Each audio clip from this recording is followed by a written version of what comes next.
Ni samo po sebi umevno, da imamo dvoje oči, da hodimo, da vidimo, da imamo streho nad glavo in topel obrok.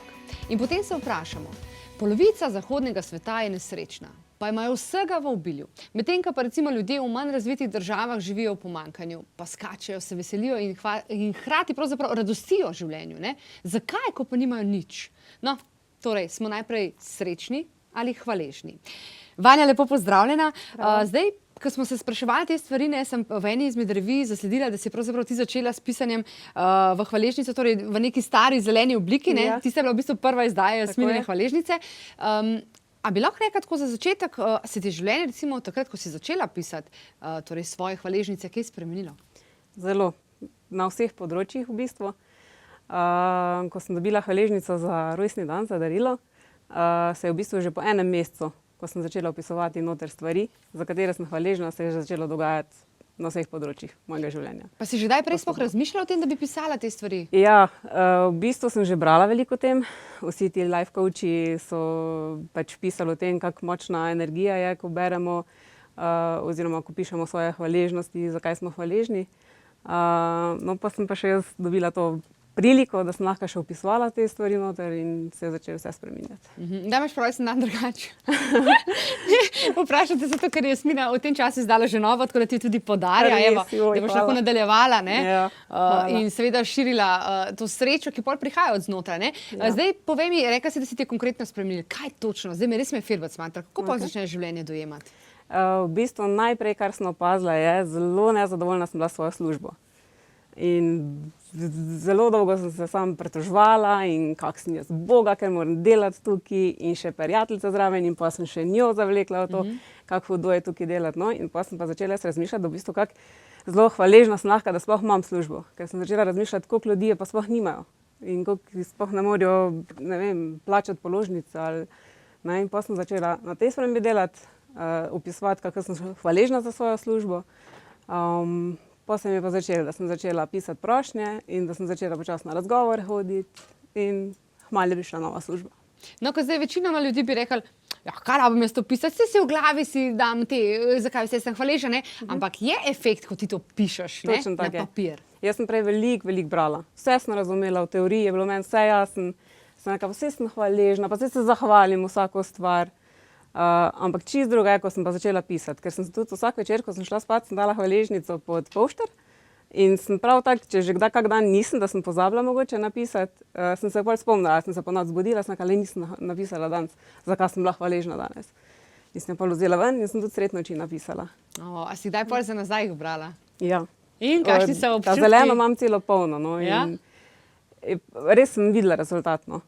Videla sem, kako se mi vse spremenilo, v bistvu sem na čisto vseh koncih, od službe do partnerstva, do poročila sem se, lokacijo sem menjala, preselila sem se, čisto vse sem zamenjala.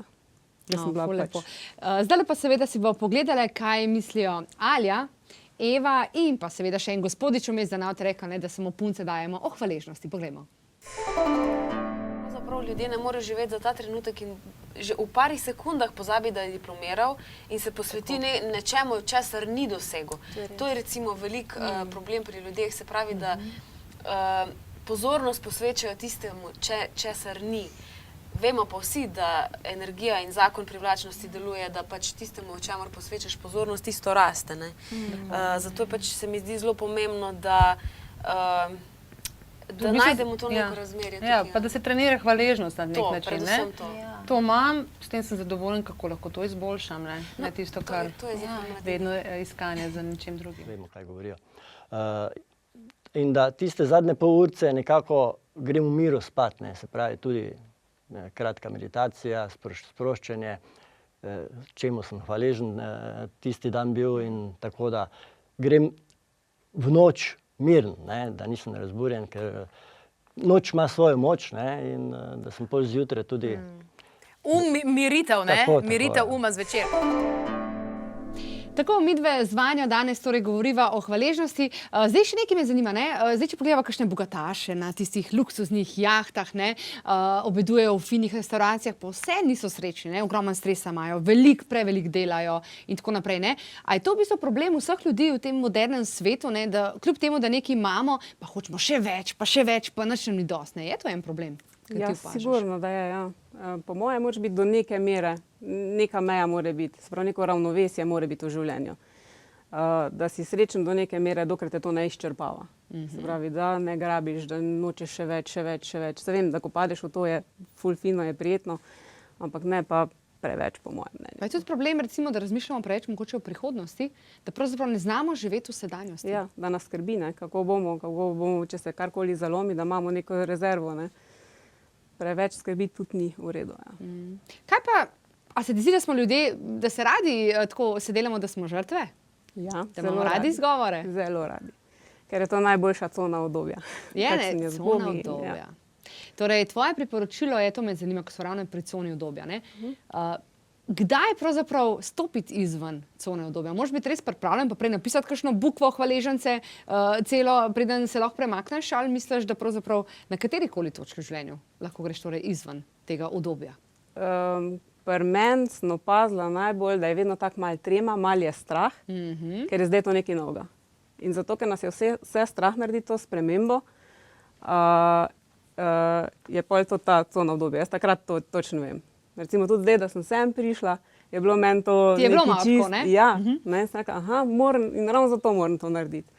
In to je tista cona udobja, da greš naprej v življenju, da ne ostaneš v zadnjih in se spet ne pritožuješ in ne jamraš. In to je en krog, ker nas v bistvu celo življenje pravzaprav ne čaka, ker se nenehno torej moramo, so novi izzivi, ne? Ja, sprememba je edina stalnica, tako da. Sprememba je edina stalnica, in tega se moramo držati. Tako. Kaj pa ti delaš recimo v trenutkih, ko se počutiš nemočno ali pa celo nesrečno?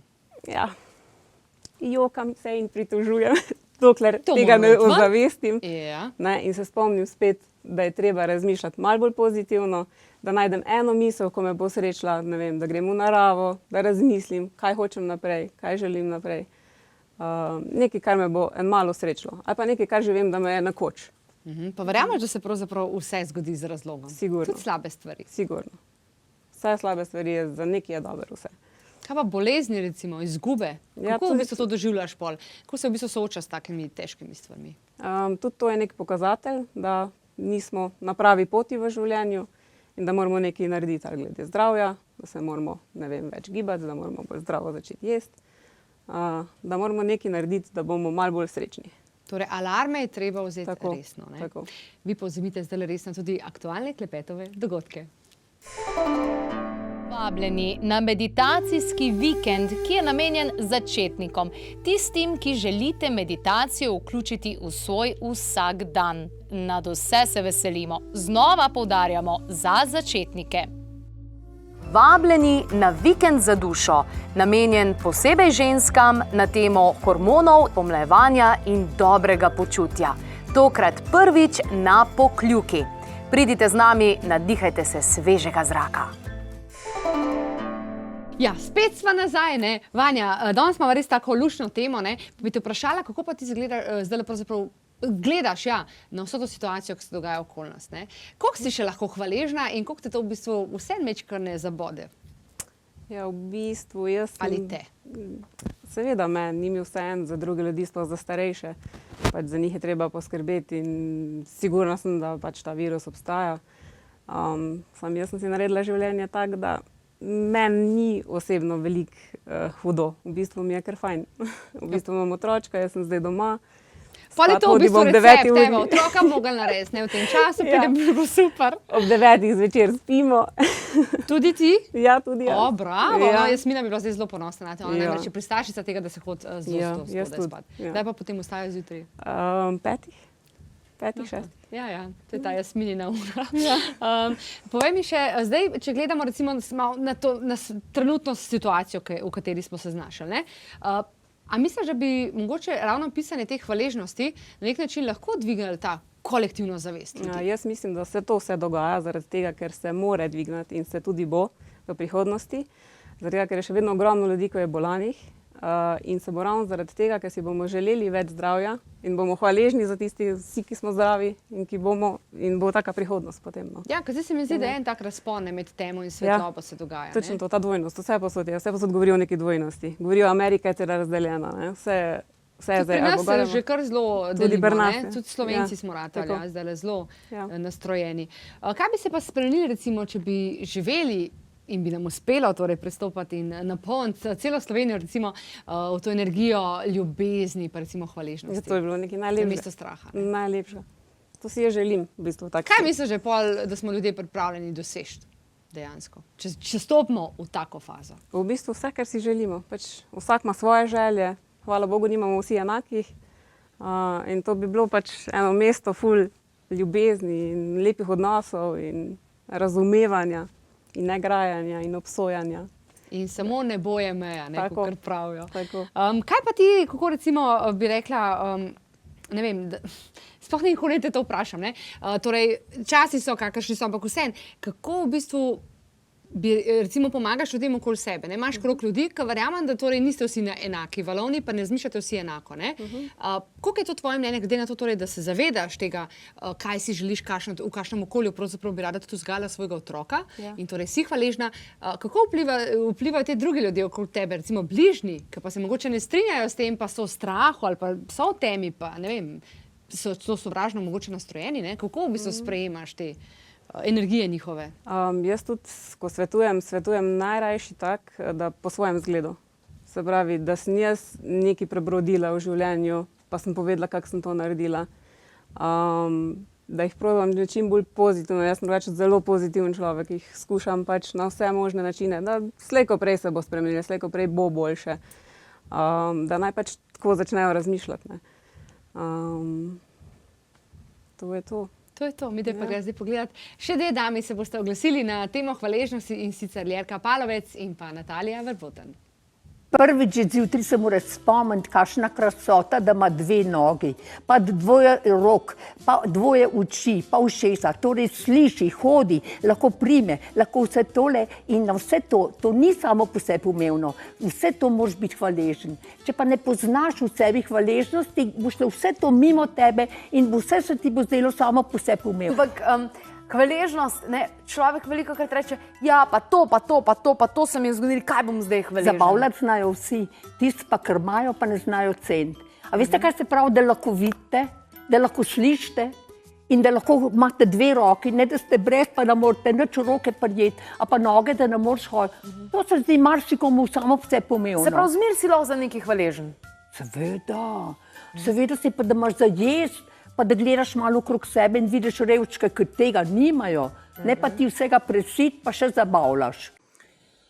V življenju imam že od nekdaj pravilo, da moram vsak dan sproti najti vsaj eno stvar na dan, za katero sem hvaležna.